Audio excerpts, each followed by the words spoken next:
The Water Babies. Chapter 2. A mile off and 1,000 feet down. So Tom found it. So it seemed as if he could have chucked a pebble on the back of the woman in the red petticoat, who was wedding in the garden, or even across the dale to the rocks beyond. For the bottom of the valley was just one field broad, and on the other side ran the stream, and above it grey crag, grey down, grey stair, grey moor, walled up to heaven. A quiet, silent, rich, happy place. A narrow crack cut deep into the earth. So deep and so out of the way that the bad bogies can hardly find it out. The name of the place is Vendal, and if you want to see it for yourself, you must go up into the high graven and search from Bowland Forest north by Ingleborough to the 9 Standards and Crossfell. And if you have not found it, you must turn south and search the Lake Mountains down to Screw Fell and the sea. And then, if you have not found it, you must go northwards again by Mary Carlisle and search the Chevrolet all across from Annan Water to Barracklaw. And then, whether you have found Vendal or not, you will have found such a country and such a people as ought to make you proud of being a British boy. So Tom went to go down, and first he went down 300 feet of steep heather mixed up with loose brown gristone, as rough as a file, which was not pleasant to his poor little heels, as he came bump, stump, jump down the steep, and still he thought he could throw a stone into the garden. Then he went down 300 feet of limestone terraces, one below the other, as straight as if a carpenter had ruled them with his ruler, and then cut them out with his chisel. There was no head there, but first a little grass slope covered with the prettiest flowers, rock rose and saxifrage, and thyme and basil and all sorts of sweet herbs. Then bump down a 2 feet step of limestone. Then another bit of grass and flowers. Then bump down a 1 foot step. Then another bit of grass and flowers for 50 yards, as deep as the house roof, where he had to slide down on his dear little tail. Then another step of stone 10 feet high, and there he had to stop himself and crawl along the edge to find a crack. For if he had rolled over, he would have rolled right into the old woman's garden and frightened her out of her wits.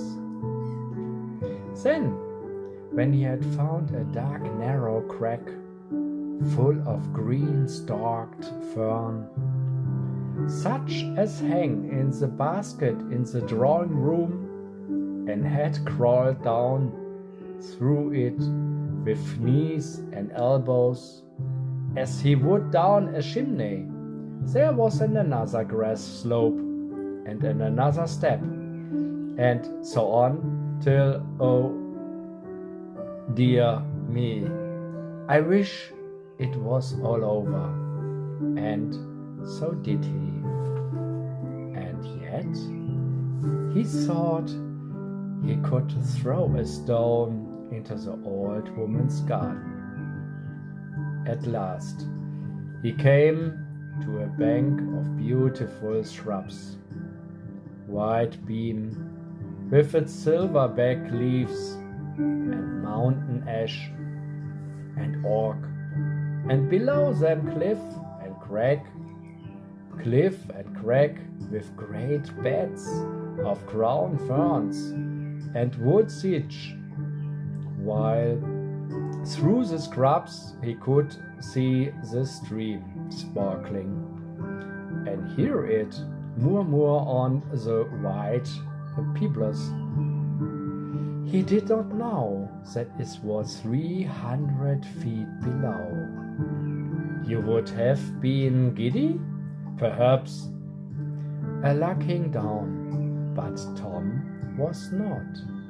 He was a brave little chimney sweep, and when he found himself on the top of a high cliff, instead of sitting down and crying for his Baba, so he never had any Baba to cry for, he said, "Ah, this will just sweet me," thought he was very tired.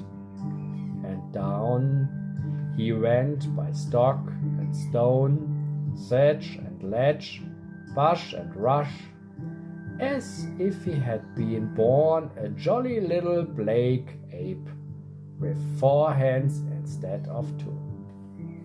And all the while he never saw the Irish woman coming down behind him. But he was getting terribly tired now. The burning sun on the fells had sucked him up, but the damp head of the woody crag sucked him up still more, and the perspiration ran out of the ends of his fingers and toes, and washed him cleaner than he had been for a whole year.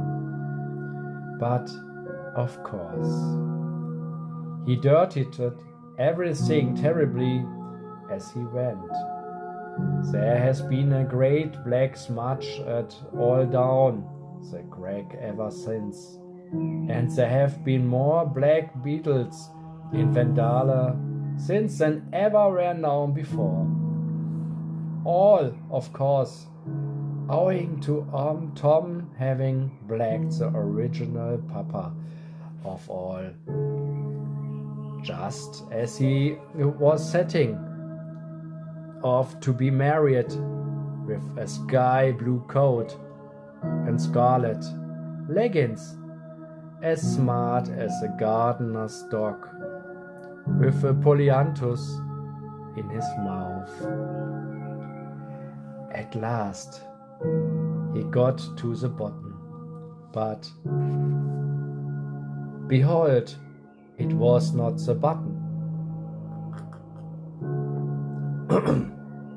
As people usually find when they are coming down a mountain, for at the foot of the crag were heaps and heaps of fallen limestone of every size, from that of your head to that of the stage wagon, with holes between them full of sweet hawthorn, and before Tom got through them, he was out in the bright sunshine again.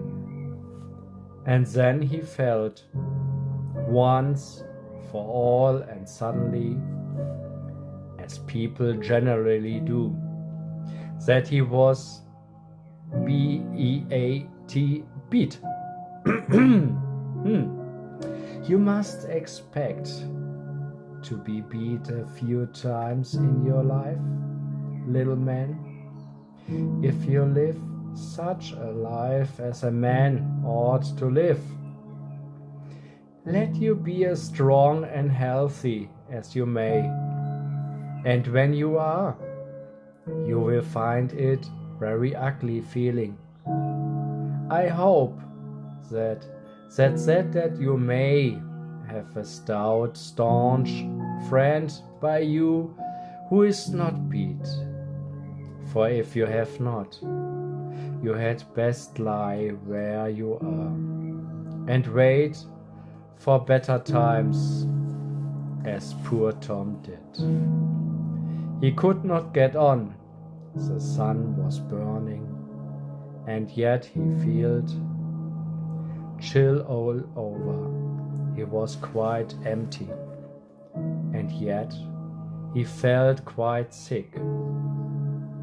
There was but 200 yards of smooth pasture between him and the cottage, and yet he could not walk down it. He could hear the stream murmuring only 1 mile beyond it, and yet it seemed to him as if it was 100 miles off.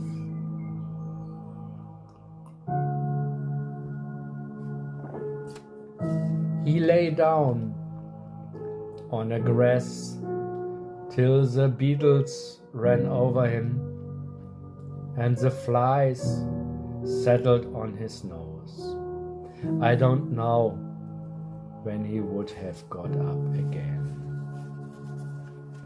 If the gnats and the midges had not taken compassion on him, but the gnats blew their trumpets so loud in his ear, and the midges nibbled so at his hands and face, wherever they could find a place free from soot, that at last he woke up and stumbled away down over a low wall into a narrow road and up to the cottage door. And a neat, pretty cottage it was, with clipped yew hedges all round the garden, and yews inside too, cut into peacocks and trumpets and teapots and all kinds of queer shapes.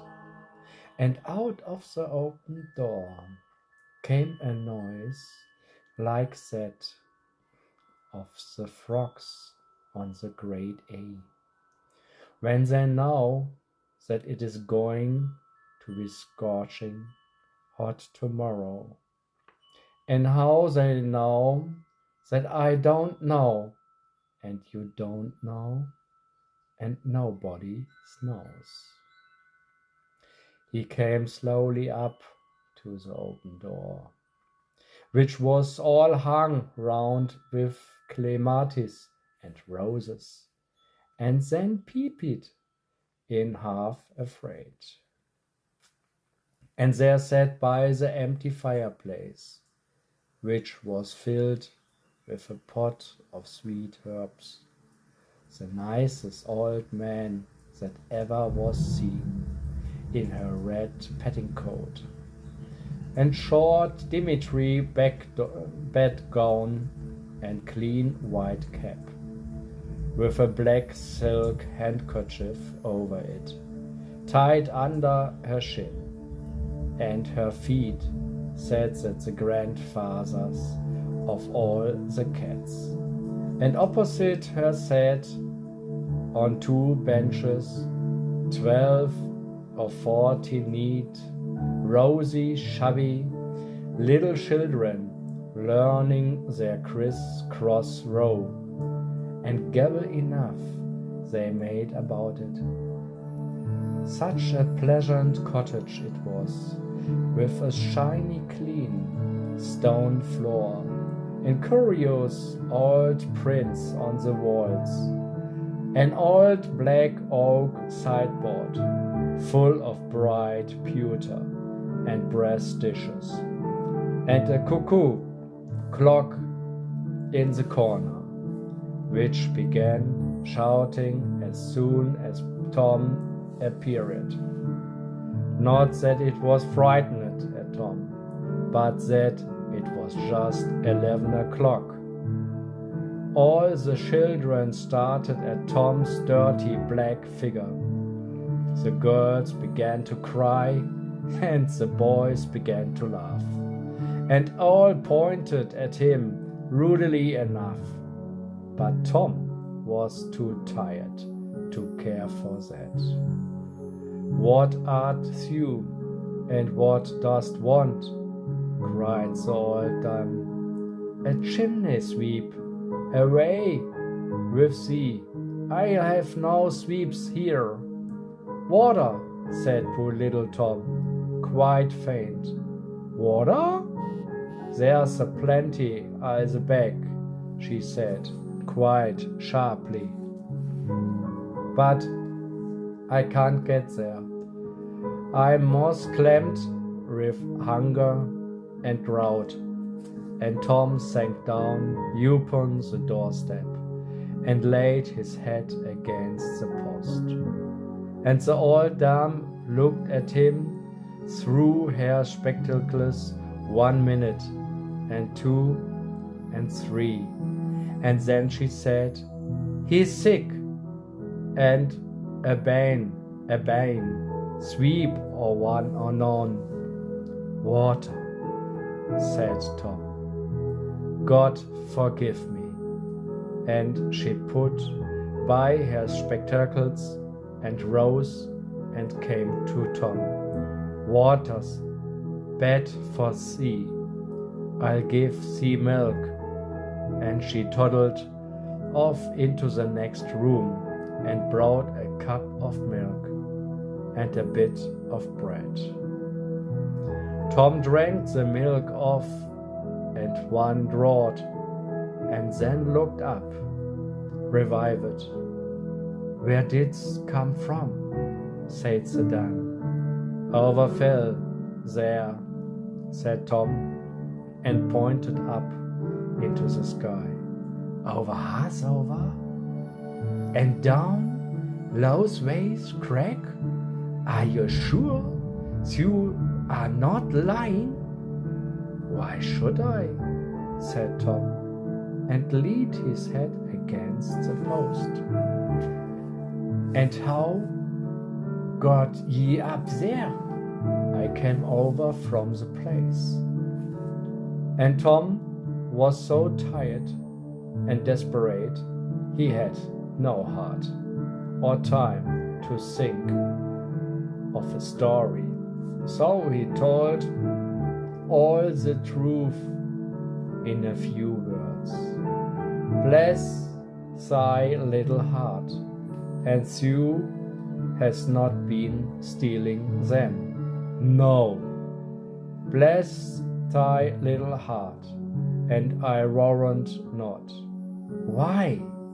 God's guided the bane, because he was innocent, away from the place, and over Hassover fell, and down Lewthwaite Crag. Whoever had the like, if God hadn't let him? Why dost not eat thy bread? I can't. It's good enough, for I made it myself. I can't, said Tom, and he laid his head on his knees, and then asked, Is it Sunday? No. Then, why should it be? Because I hear the church bells ringing so. Bless thy pretty heart. The bane's sick. Come, why me? And I help thee up somewhere. If you wert a bit cleaner, it put thee in my own bed, for the Lord's sake. But come along here. But when Tom tried to get up, he was so tired and giddy that she had to help him and lead him. She put him in a old house upon soft sweet hay and an old rug, and bade him sleep off his walk, and she would come to him when school was over in an hour's time. And so she went in again, expecting Tom to fall fast asleep at once. But Tom did not fall asleep. Instead of, he turned and tossed and kicked about in the strangest way, and felt so hot all over that he longed to get into the river and cool himself. And then he fell half asleep and dreamed that he heard the little white lady crying to him, "Oh, you're so dirty. Go and be washed." And then that he heard the Irish woman saying, "Those that wish to be clean, clean there will be." And then he heard the church bells ring so loud, close to him too, that he was sure it must be Sunday.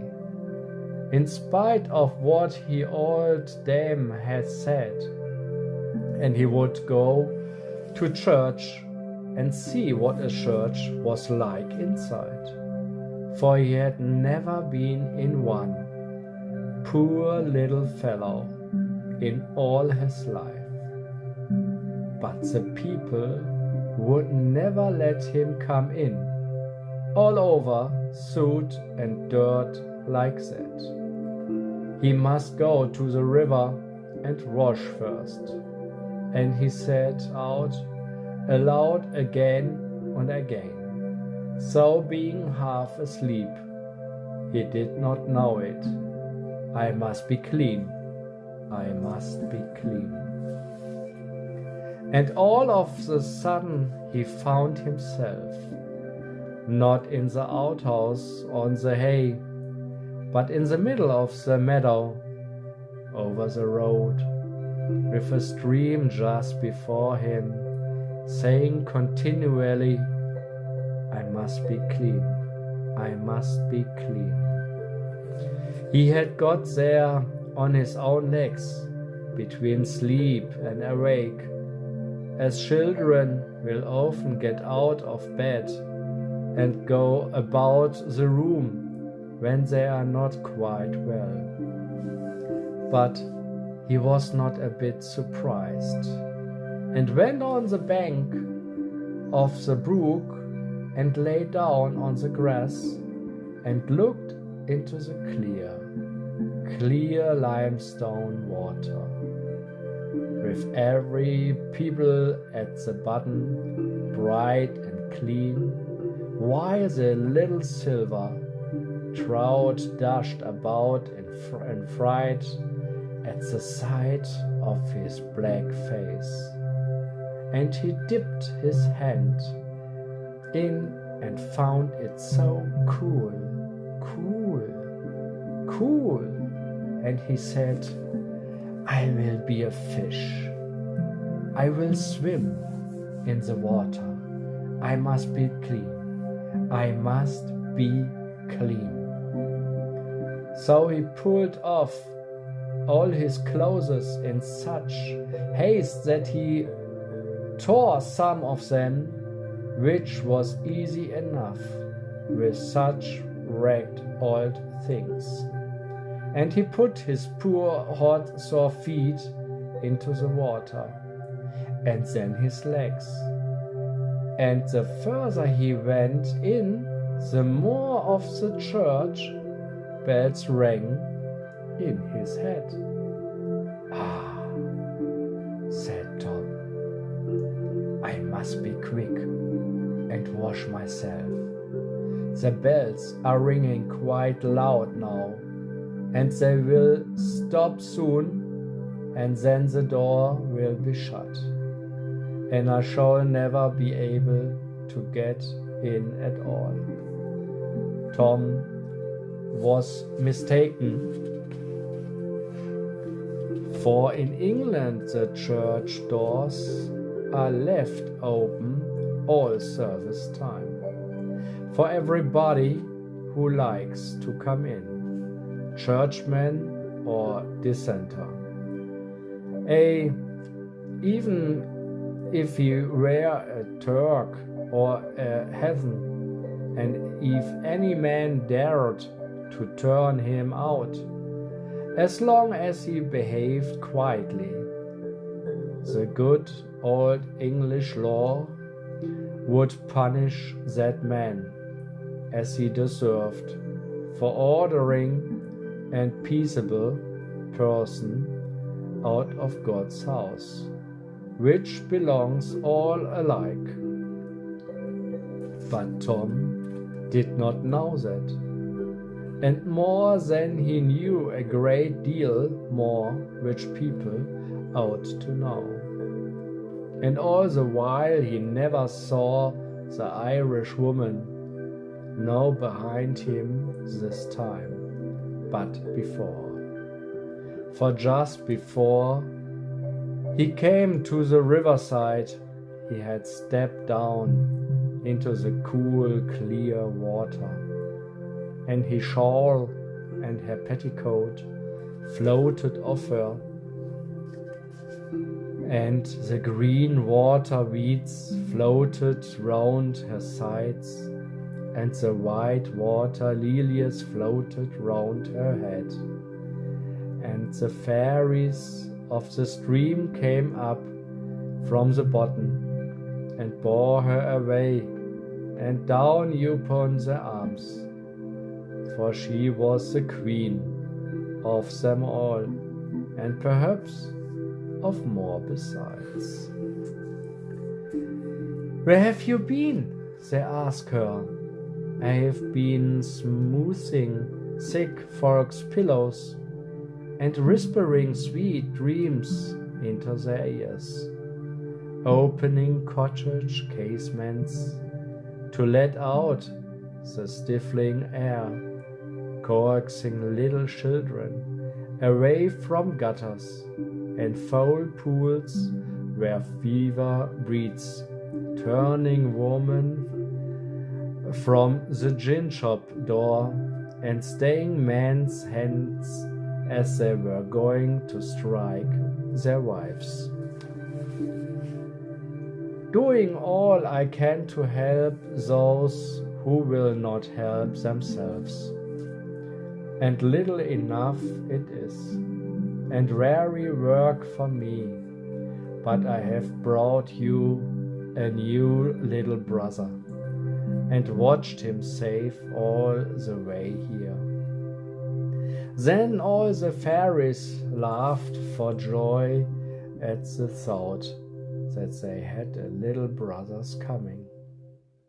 But mind, maidens, he must not see you, or know that you are here.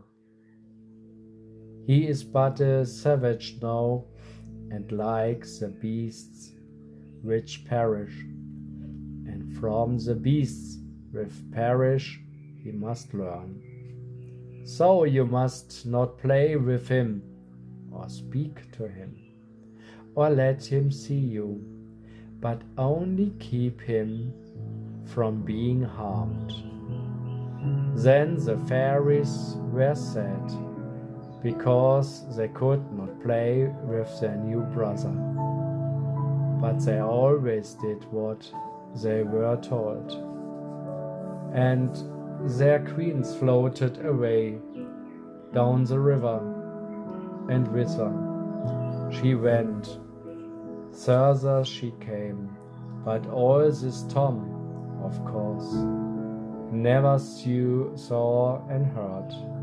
And perhaps, if he had, it would have made little difference in the story, for he was so hot and thirsty, and longed so to be clean for once, that he tumbled himself as quick as he could into the clear, cool stream.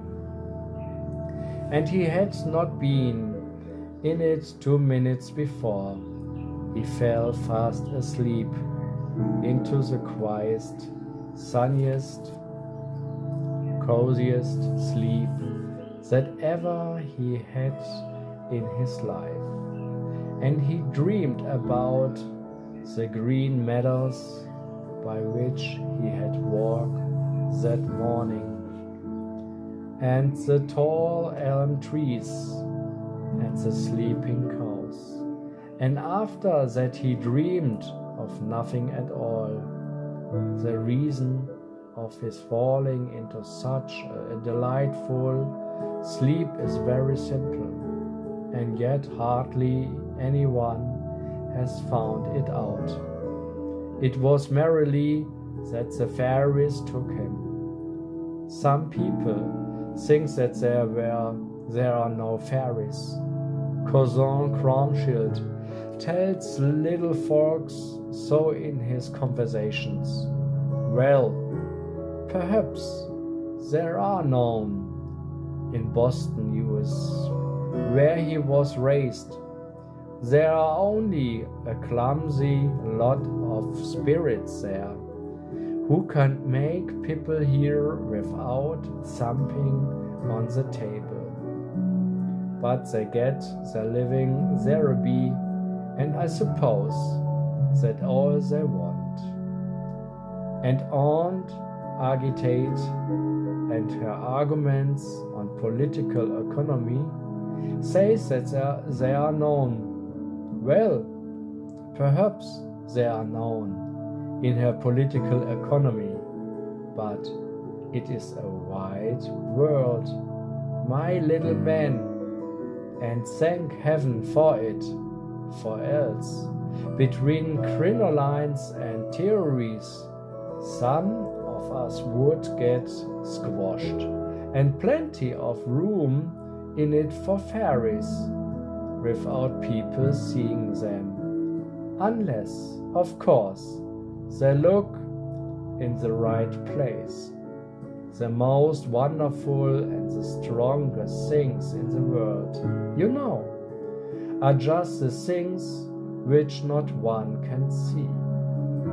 There is life in you, and it is the life in you which you make you grow and move and think, and yet you can't see it.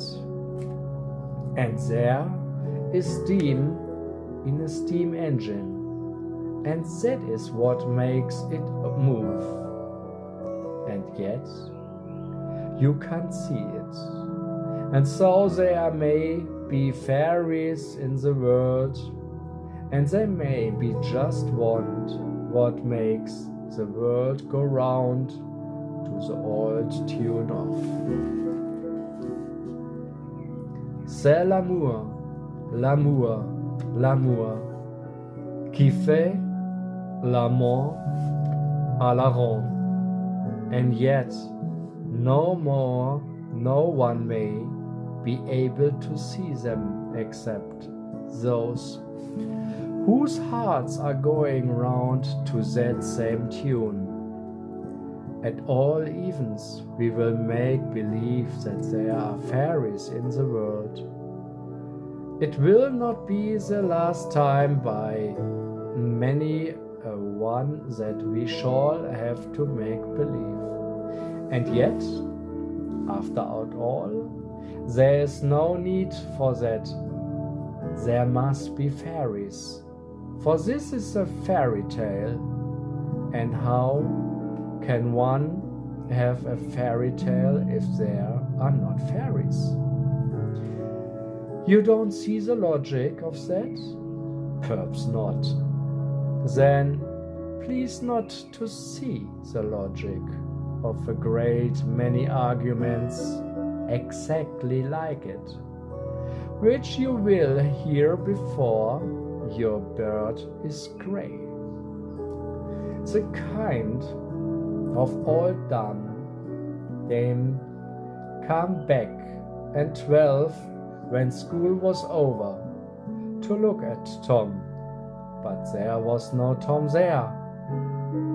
She looked about for his footprints, but the ground was so hard that there was no slot, as they say in the dear old North Devon. And if you grow up to be a brave, hearty man, you may know some days what not slot means. And now too, I hope what a slot does mean. A broad slot with blunt claws, which make a man put out his cigar and set his teeth and tightened his girths when he sees it, and what his right mean, if he has them, brow, bay, tray, and points, and see something worse, seeing between Haddon Wood and Canterbury Cliff, with good Mr. Park Collins to show you the way, and mend your bones as fast as you smash them. Only when the jolly days comes, please don't break your neck. Stock in a mirror, you never will be, I trust, for you a half-cropper, bred and born. So the old dame went in again, quite sulky, thinking that little Tom and had tricked her with a false story, and shamed ill, and then run away again.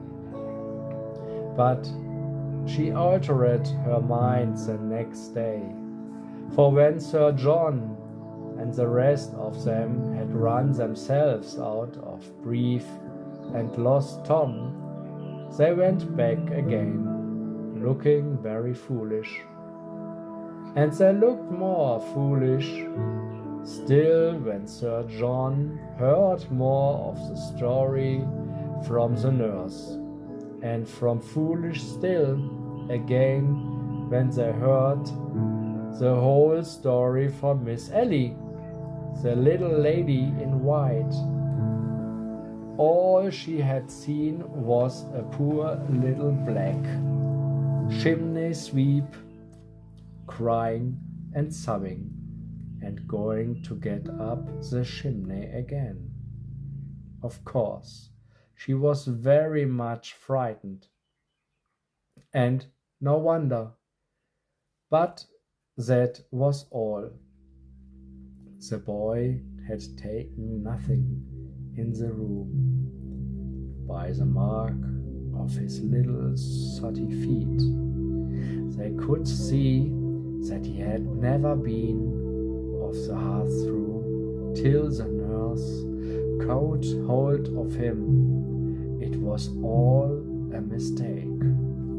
So Sir John told Grimes to go home and promised him 5 shillings if he would bring the boy quietly to him, without beating him, that he might be sure of the truth. For they took for granted at Grimes too that Tom had made his way home. But now Tom came back to Mr. Grimes that evening, and he went to the police office to tell them to look out for the boy. But no Tom was heard of. As for his having gone over those great fells to Vendale, they no more dreamed of that than of his having gone to the moon. So Mr. Grimes came up to Harthover next day with a very sore face. But when he got there, Sir John was over the hills and far away, and Mr. Grimes had to sit in the outer servants' hall all day and drink strong ale to wash away his sorrows. And they were washed away long before Sir John came back. For good, Sir John had slept very badly that night, and he said to his lady, "My dear, the boy must have got over into the grouse moors and lost himself, and he lies very heavily on my conscience, poor little lad.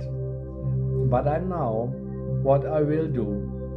So, at 5 the next morning up, he got into his bath and into his shooting jacket and gaiters and into the stable yard like a fine old English gentleman, with a face as red as a rose and a hand as hard as a table and a back as broad as a bullock's, and bade them bring his shooting pony, and the keeper to come on his pony, and the huntsman the first weep, and the second weep, and the underkeeper with the blue-toned in a lash, a great dog as tall as a calf,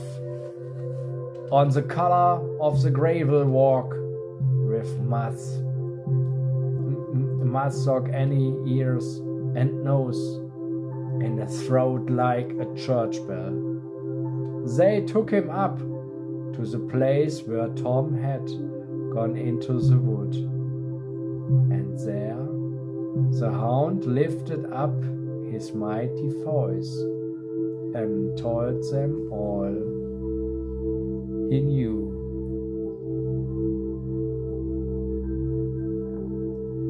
Then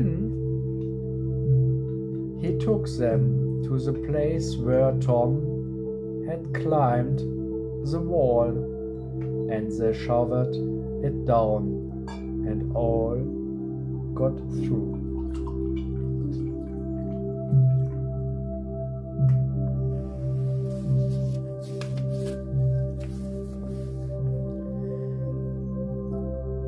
And then the wise dog took them over the moor and over the fells, step by step, very slowly, for the scent was a day old, you know, and very light from the heat and drought.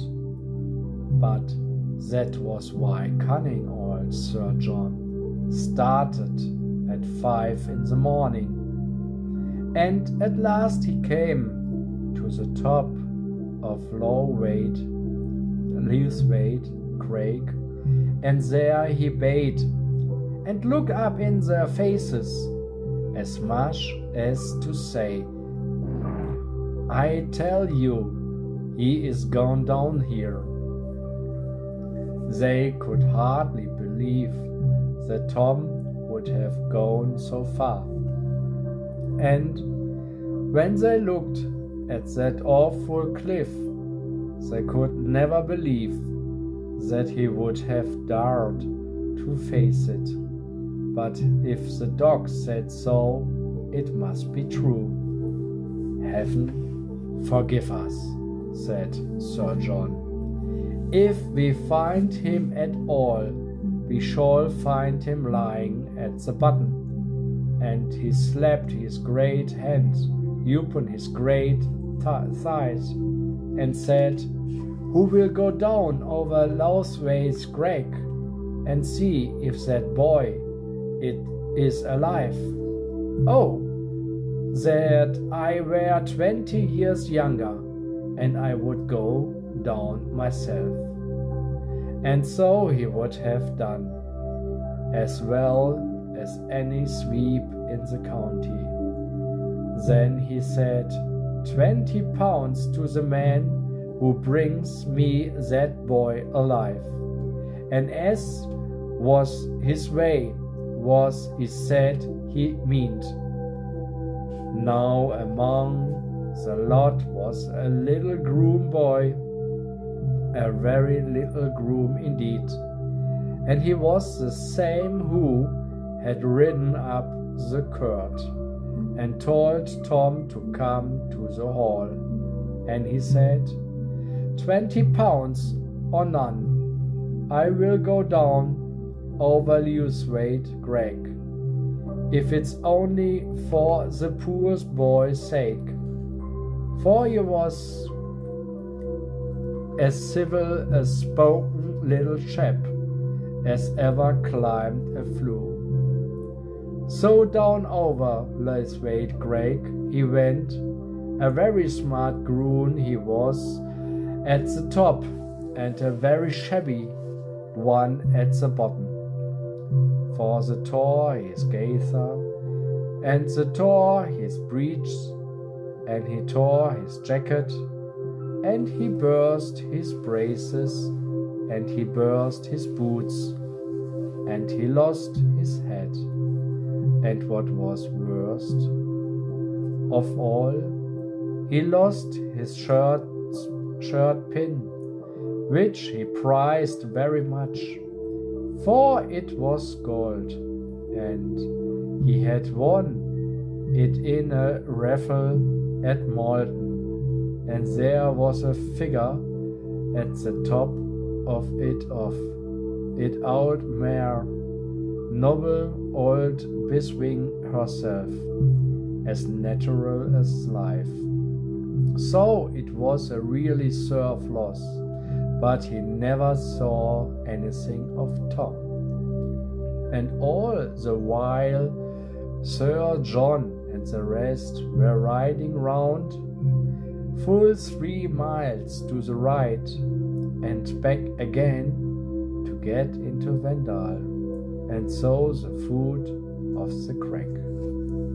When they came to the old dame school, all the children came out to see, and the old dame came out too. And when she saw Sir John, he courtesied very low, for she was a tenant of this. Well, dame, how are you? Said Sir John. Blessing on you as broad as your back hath over, says she. She didn't call him Sir John, but only Hathover, for that is a fashion in the North Country. And welcome into Vendale, but you know hunting the fox this time of year.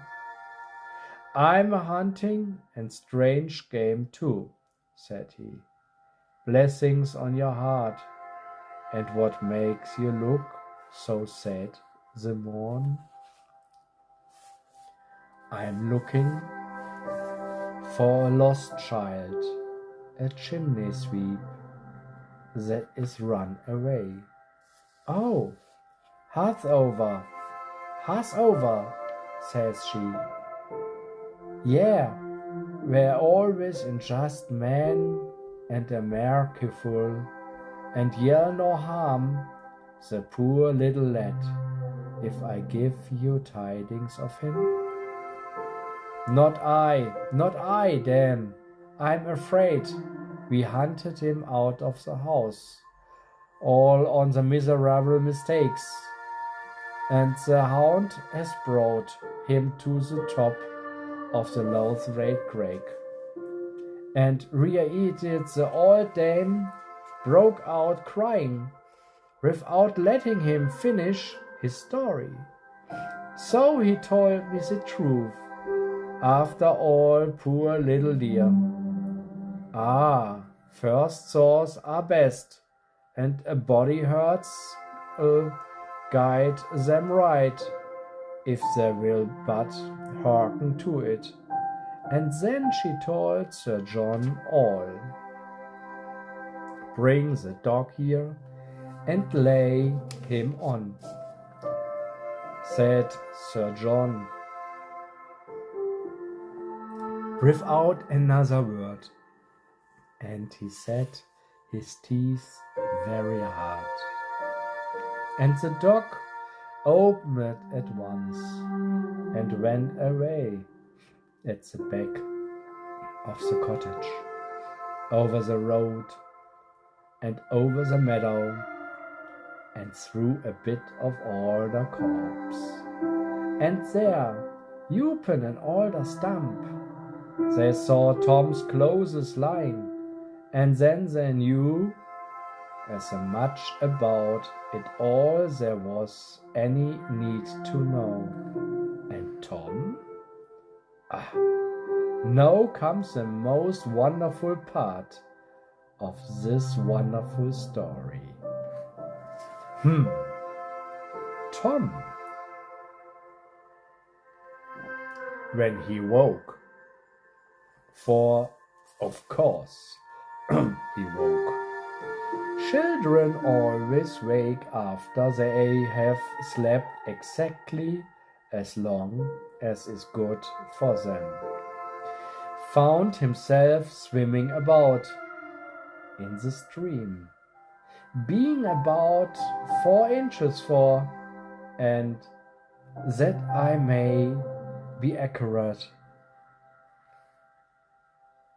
3.87902 inches long, and heavy round a parotid region of his forces, a set of external gills.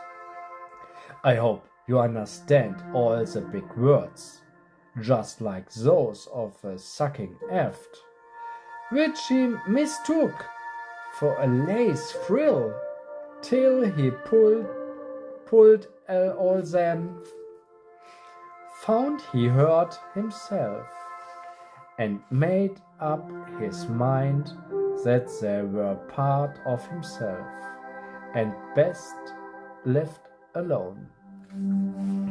In fact, the fairies had turned him into a water baby.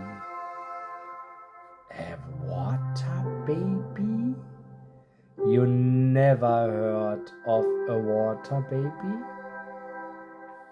Perhaps not.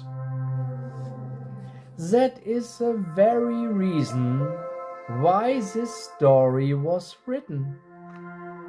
there is a great many things in the world which you never heard of, a great many more which nobody ever heard of, and a great many things too which nobody will never heard of, at least until the coming of the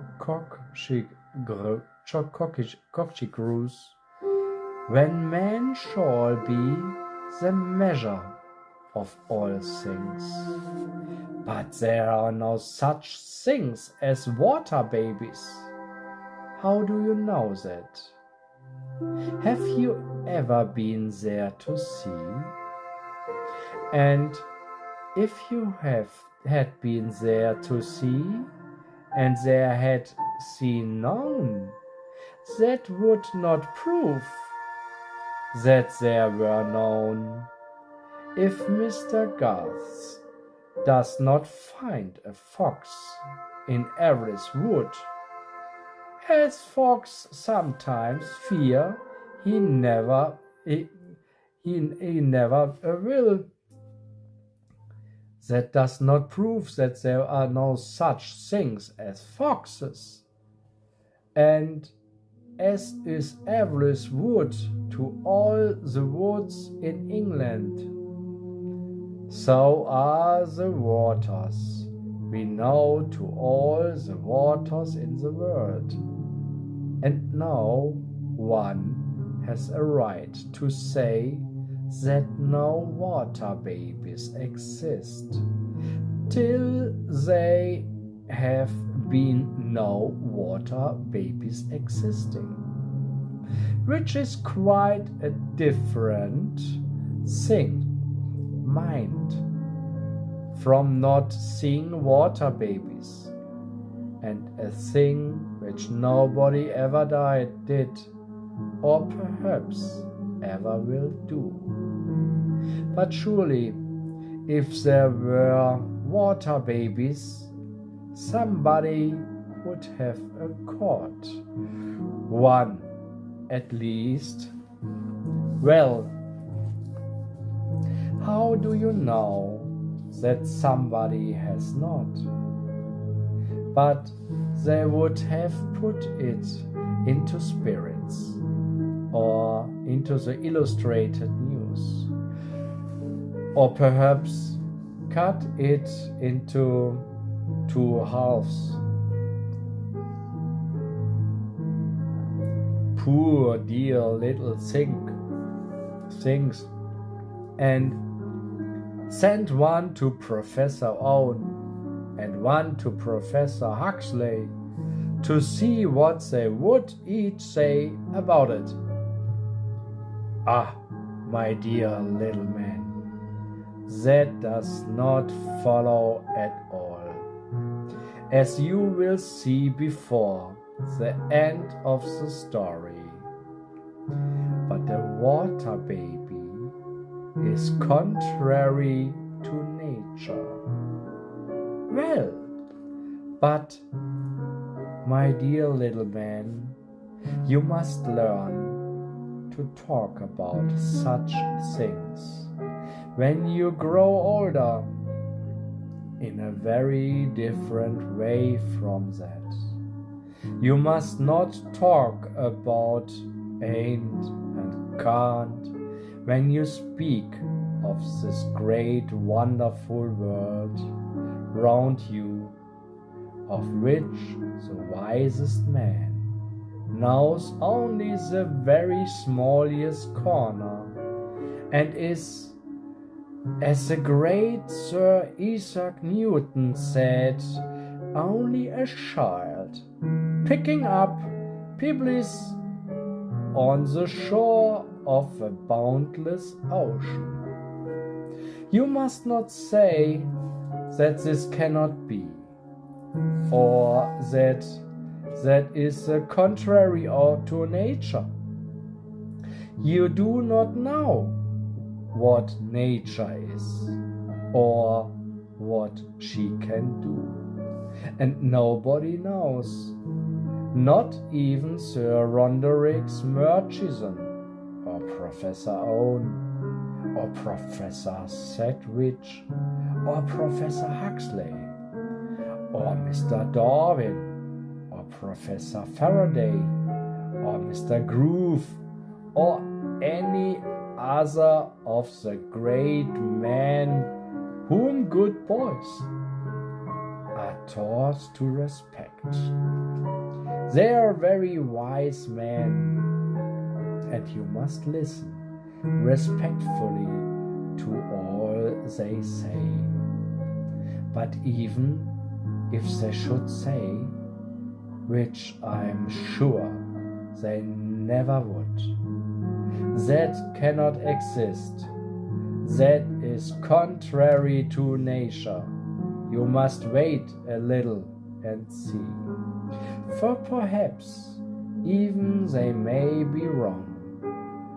It is only children who read and agitated arguments or cousin scrumptious conversations, or lads who go popular lectures and see a man pointing at a few big ugly pictures on the wall, or making nasty smells with bottles and squirts for an hour or two, and calling that anatomy or chemistry, who talk about cannot exist and contrary to nature. Wise men are afraid to say that there is anything contrary to nature, except what is contrary to mathematical truth, for 2 and 2 cannot make 5, and 2 straight lines cannot join twice, and a part cannot be as great as the whole, and so on, at least so it seems at present. But the wiser men are, the less they talk about cannot. Then that is a very rash, dangerous word, that cannot. And if people use it too often, the queen of all the fairies, who makes the clouds thunder and the fleas bite, and takes just as much trouble about one as about the other, is apt to astonish them suddenly by showing them that though they say she cannot, yet she can, and what is more, will, whether they approve or not.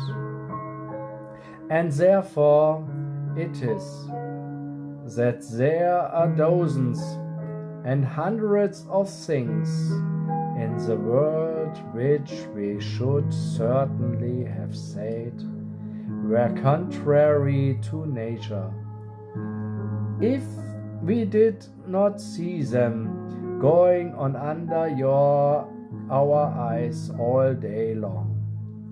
If people had never seen little seeds grow into great plants and trees of quite different shape from themselves, and these trees again produce fresh seeds to grow into fresh trees, they would have said, the thing cannot be. It is contrary to nature. And they would have been quite as right in saying so as in saying that most other things cannot be. Or suppose again that you had come, like do Chelyu, a traveler from unknown parts, and that no human being had ever seen or heard an elephant. And suppose that you describe him to people and said, "This is the shape and plan and anatomy of the beast, and of his feet, and of his trunk, and of his grinders, and of his tusk. Through they are not tusks at all, but 2 teeth run mad. And this is a section of his skull, more like a mushroom than a reasonable skull of a reasonable or unreasonable beast," and so forth, and so forth. And thought the beast, which I assume I have seen and shot, is first cousin to the little hairy coney of Scripture, second cousin to a pig, and I suspect 13th or 14th cousin for a rabbit. Yet he is the wisest of all beasts, and can do everything save read, write, and cast accounts. People would surely have said, "Nonsense! Your elephant is contrary to nature," and have thought you were telling stories, as the French thought of Violent when he came back to Paris and said that he had shot a giraffe, and at the king of the Cannibal Island, so of the English sailor, when he said that in his country water turned to marble and rain fell as feathers. They would tell you the more than you of science. Your elephant is an impossible monster, contrary to the laws of comparative anatomy, as far as yet known, to which you would answer the less, the more you thought. Did not learned men, too, hold it within the last 25 years that a flying dragon was an impossible monster? And do we not now know that there are hundreds of them found fossil up and down the world?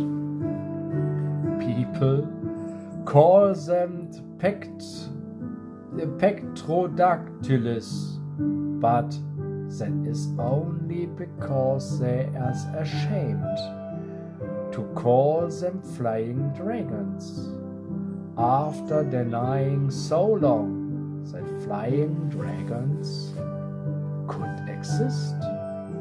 The truth is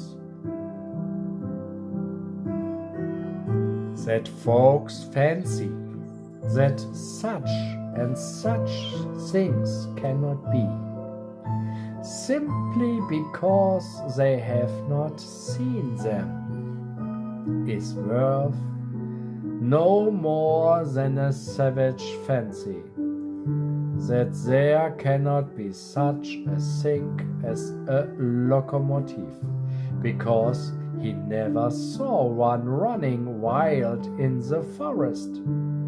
Wise men know that their business is to examine what is, and not to settle what is not. They know that there are elephants. They know what there have been flying dragons, and the wiser they are, the less inclined they will be to say positively that there are no water babies. No water babies? Indeed. Why? Wise men of old said that everything on earth had its double in the water, and you may see that that is, if not quite true, still quite as true as most other theories, which you are likely to hear for many days.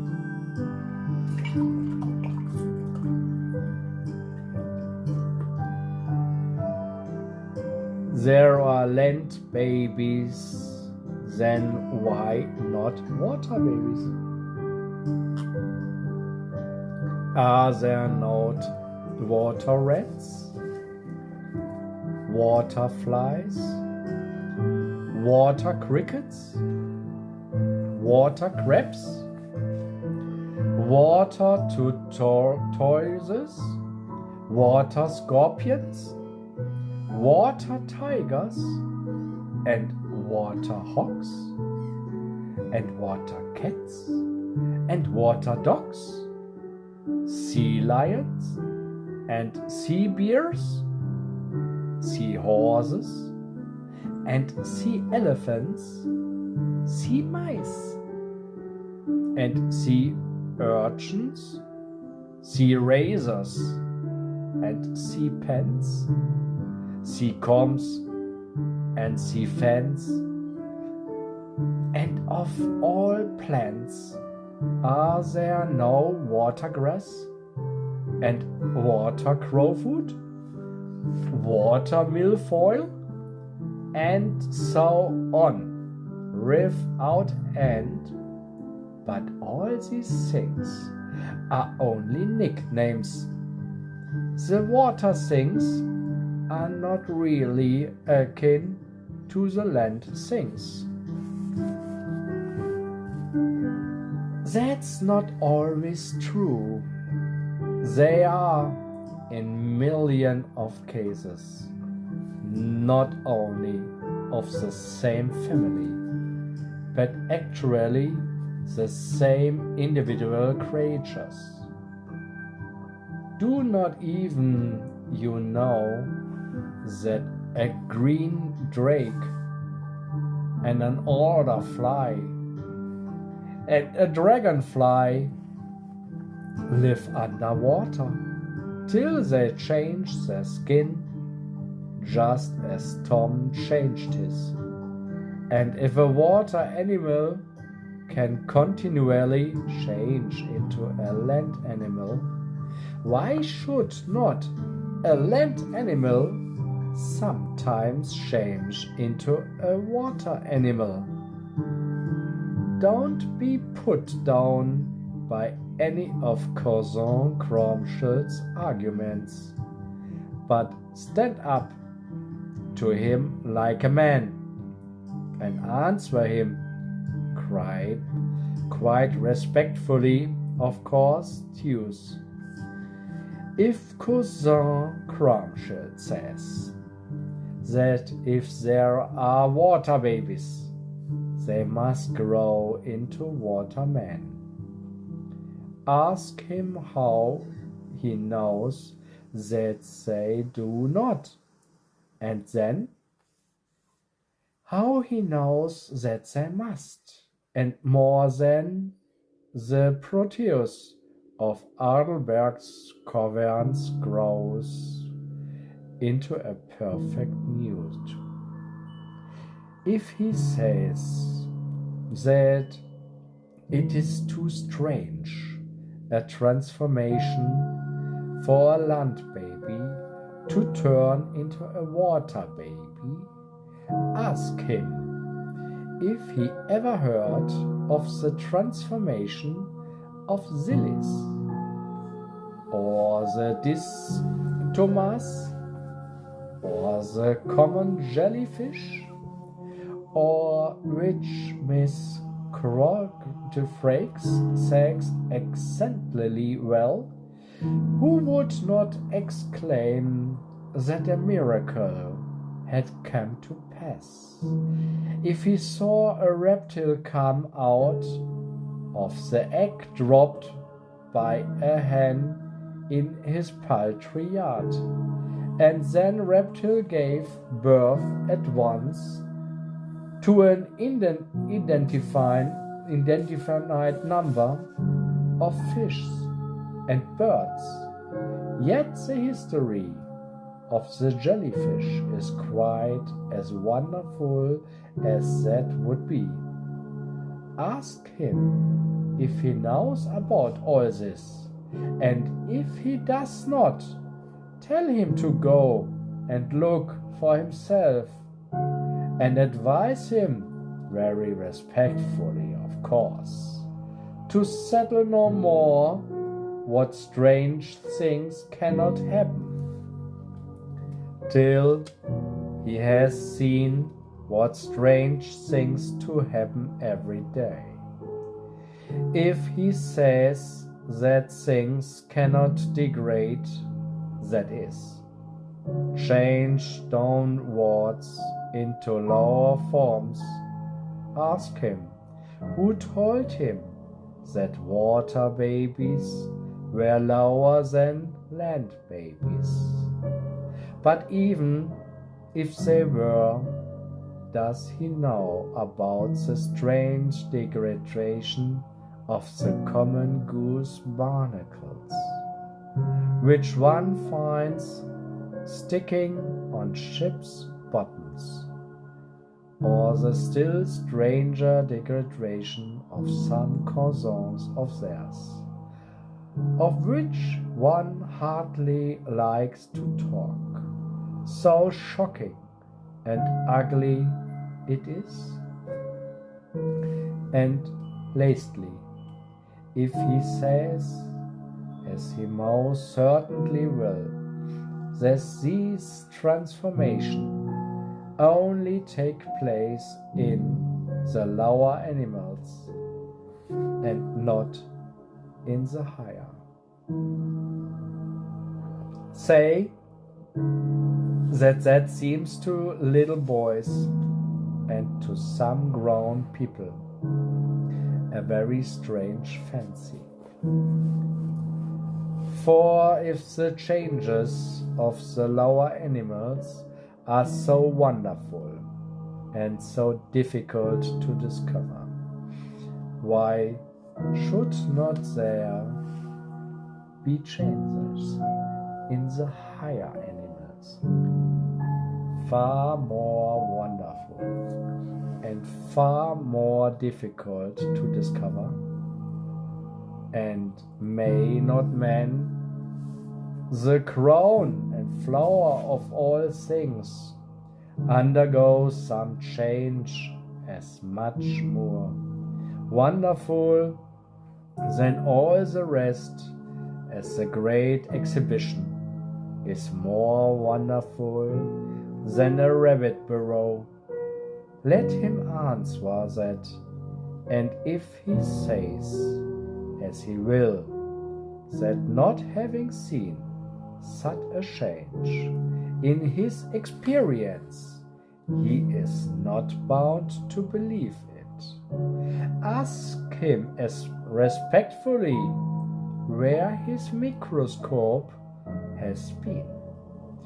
Does not each for us, in coming into his world, go through a transformation just as wonderful as that of the sea egg or a butterfly? Or does not reason and analogy, as well as scripture, tell us that transformation is not the last, and that thought that we shall be, we know not. Yet we are here, but as the crawling caterpillar, and shall be hereafter as the perfect fly. The old Greeks, heathens as they are, were so as much as said 2,000 years ago.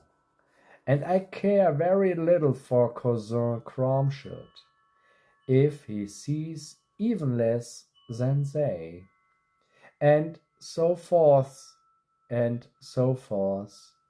till is quite cross, and then tell him that if there are not water babies, at least, there ought to be, and that at least he cannot answer.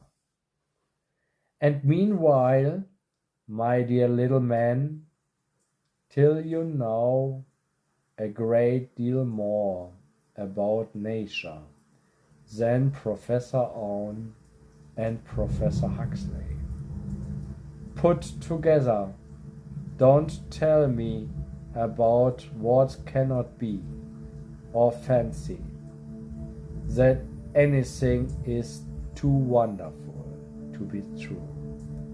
We are fearfully and wonderfully made, said old David.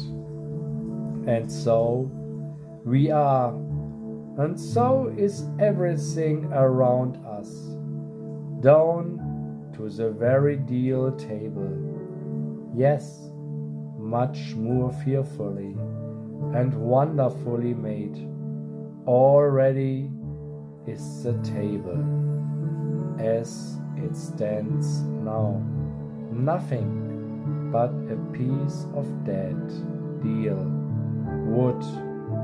Then if, as foxes say, and G's believe, spirits could make it dance, or talk to you by rapping on it. Am I in earnest, or do you know? Don't you know that this is a fairy tale, and all fun and pretense, and that you are not to believe one word of it, even if it is true? But all events, so it happened to Tom, and therefore the keeper, and the groom, and Sir John made a great mistake, and they are very unhappy, Sir John at least, without any reason, when they found a black thing in the water and said it was Tom's body, and that he had been drowned. They were utterly mistaken. Tom was quite alive, and cleaner and merrier than he'd ever had been. The fairies had washed him, you see, in the swift river, so thoroughly that not only his dirt, but his whole husk and shell had been washed quite off him, and the pretty little real Tom was washed out of the inside of it, and swam away,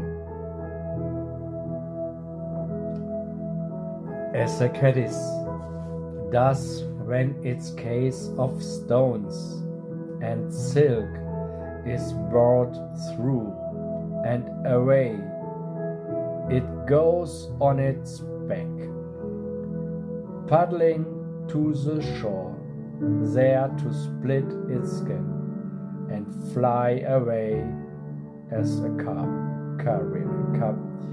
capera. On 4 split its skin and fly on 4 fawn-colored wings, with long legs and horns. They are foolish fellows, the carperas, and fly into the candle at night, if you leave the door open. We will hope Tom will be wiser now he had got safe out of his sooty old shell.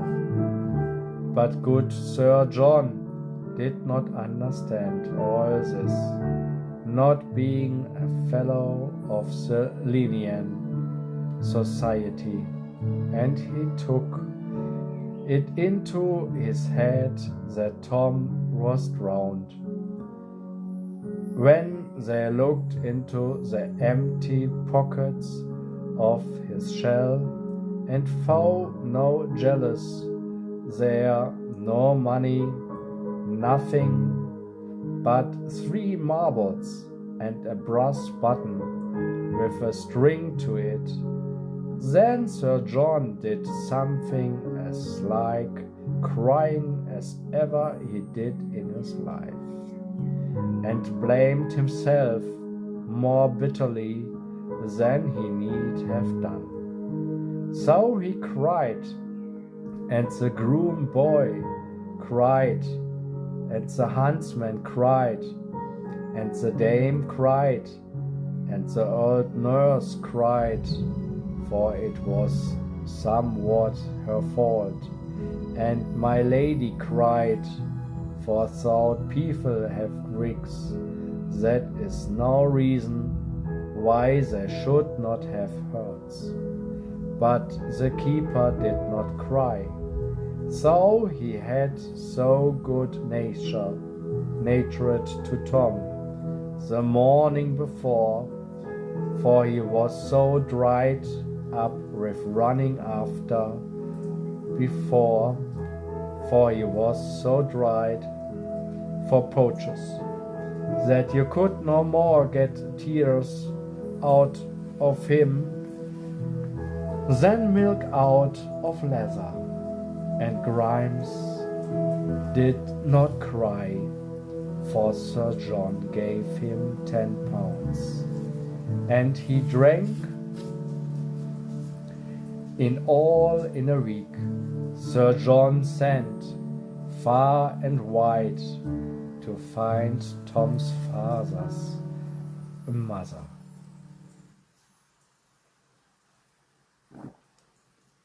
But he might have looked till doomsday for them, for one was dead and the other was in Botany Bay, and the little girl would not play with her dolls for a whole week, and never forgot poor little Tom.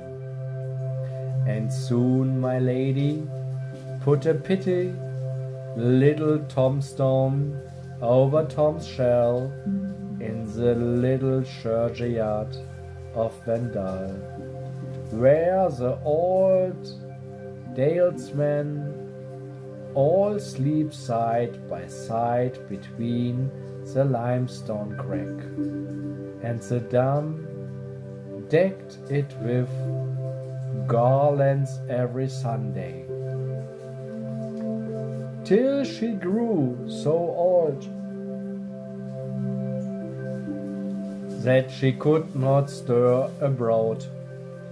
Then the little children decked it for her, and always she sang an old song, as she sat spinning what she called her wedding dress. The children could not understand it, but they liked it known the less for that, for it was very sweet and very sad, and that was enough for them. And these are the words of it. When all the world is young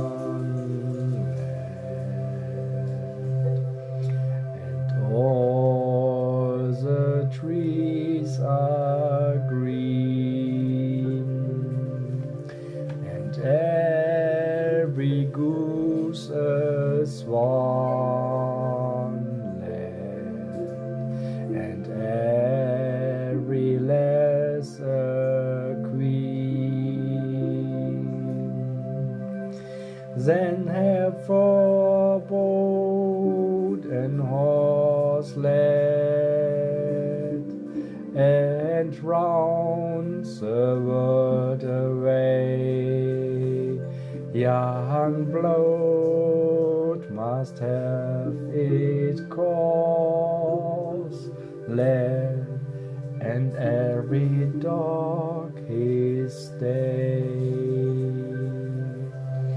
When all the world is old led, and all the trees are brown, and all the sport is stale led, and all the reels run down. Creep home and take your place there, the spent and maimed among.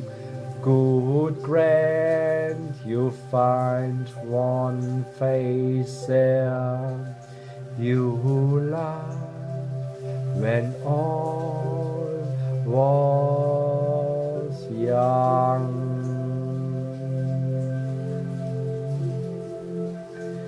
Those are the words, but they are only the body of it. The soul of the song was the dear old man's sweet face and sweet voice, and the sweet old air to which he sung, and that, alas, one cannot put on paper. And at least she grew so stiff and lame that the angels were forced to carry her, and they helped her on with her wedding dress and carried her up over hearts, over fells, and a long way beyond that too. And there was a new school mistress in Vendal, and we will hope that she was not certificated.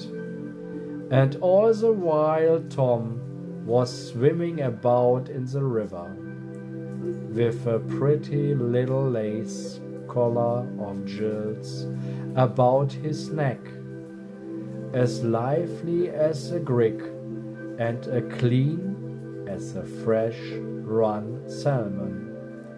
Now, if you don't like my story, then go to the schoolroom and learn your multiplication table and see if you like that better. Some people, no doubt, would do so. So much the better for us, if not for them. It takes all sorts, they say, to make a world.